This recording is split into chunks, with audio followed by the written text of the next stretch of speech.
The FBI warning about fraudulent schemes targeting cryptocurrency ATMs, with criminals directing victims to use the ATMs and send funds that are then used for illegal activity. The ATMs are found around the country and accept cash in exchange for Bitcoin or other cryptocurrencies. And for months, CNBC's been investigating this new kind of ATM. And here's Eamon Javers with Cash In, Fraud Out.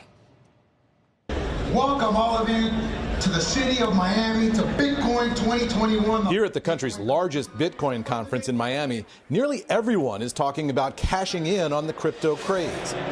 We're the first Bitcoin ATM company to try to push some education. You can do that in one transaction. You can utilize any wallet you'd like to use to store your cryptocurrency. And crypto ATM companies who make their money by charging a premium on each transaction are a growing part of the industry. With more than 26,000 kiosks around the country, these machines are a huge convenience, and also they can be a huge target for fraud. How easy is it for criminals to exploit these machines?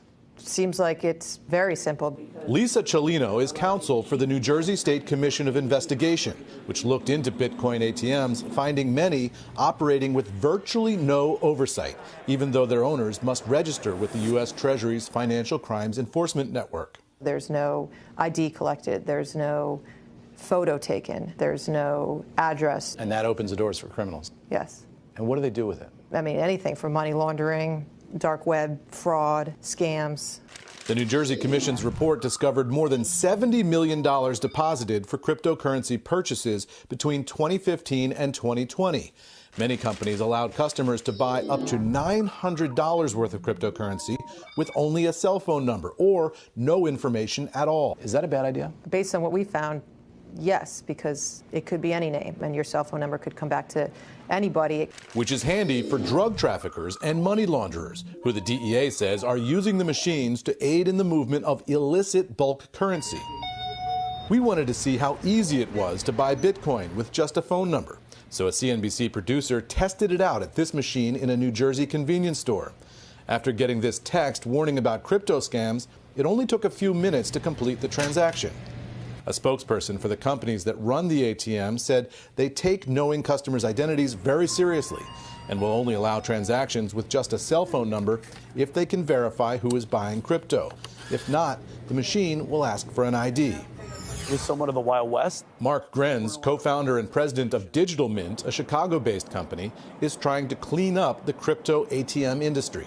These customers would not believe that they want to be victims, and they would state, I'm going to go to other Bitcoin ATM companies who never ask me any questions and let me purchase how much ever I want. Digital Mint recently launched a cryptocurrency compliance cooperative to develop universal compliance standards.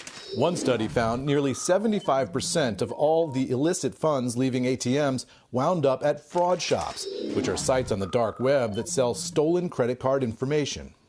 To buy crypto, Digital Mint requires customers to provide a government-issued ID that it verifies, plus a phone number. One of Digital Mint's competitors is CoinFlip, also based in Chicago.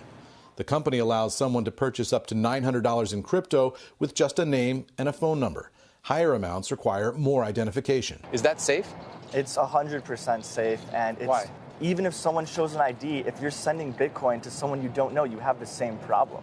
CoinFlip wants to offer its services to a wide range of customers. We want everyone to be able to buy $50, $100, $200 of Bitcoin, regardless of their immigration status and regardless if they have an ID. Everyone who wants access to Bitcoin deserves to have access to it. We know how this system works. You know, we've been doing this for 6 years. We know how to keep people safe. New Jersey now has pending legislation that would require all crypto ATM operators to get a license in the state. And around the country, regulation varies widely, with some states requiring a license, while others have no oversight of this fast-growing industry, guys. Eamon, the justification now for companies that allow up to $900 to be sent with just a cell phone number, why do that? What's the justification for that?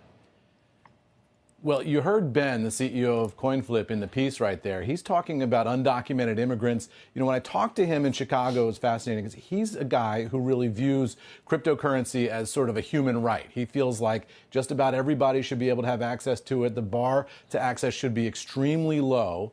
And he said a lot of people who are unbanked don't have government IDs that are valid. He wants immigrants and others who are unbanked now to be able to use his system to get access to cryptocurrency to send payments to their family, to anybody they want. Now, the argument on the flip side of that is that if you lower all those security standards to that level, you're inviting a lot of fraud.